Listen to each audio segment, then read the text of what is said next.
मस्साजोगमध्ये मंगळवारपासून अन्नत्याग आंदोलन आहे. धनंजय देशमुख यांनी ही माहिती दिली आहे. पोलिसांना लेखी स्वरूपात माहिती देणार असल्याचं देशमुख यांनी म्हटलंय.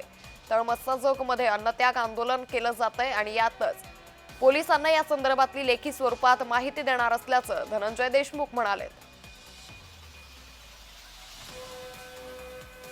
तर मी 6 तारखेपासून ते 21 तारखेपर्यंत ज्या काही घटना घडल्या, जे काही पुरावे आम्ही दिले, जे काही केज पोलिसनं जे काही चुकीच्या गोष्टी केल्या, 8 तारखेला आरोपींसोबत चहापाणी झाल्यानंतर पोलीस स्टेशनला अर्धा एक तास गप्पा मारणे किंवा जे काही 29/11ला पोलीस स्टेशनचे अधिकारी हे कृष्णा आंधळेसोबत केलेलं चहापाणी, ह्या सगळ्या गोष्टींची जी माहिती आहे आणि जी चौकशी आहे त्यासाठी आम्ही डिटेल 28 तारखेला सगळं लेखी स्वरूपात साहेबांना देणार आहोत.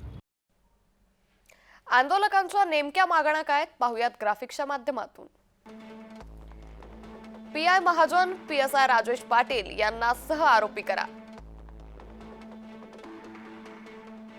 आरोपी कृष्णा आंधळेला तात्काळ अटक करा.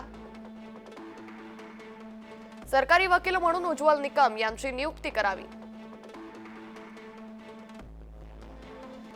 सदरील प्रकरण जलद गतीनं न्यायालयात चालवणं. आरोपींना मदत करणाऱ्यांचे सीडीआर काढा, त्यांना आरोपी करा.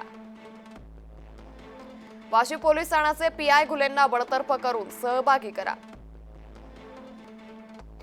धनंजय देशमुखांना अतिरिक्त सुरक्षा पुरवा.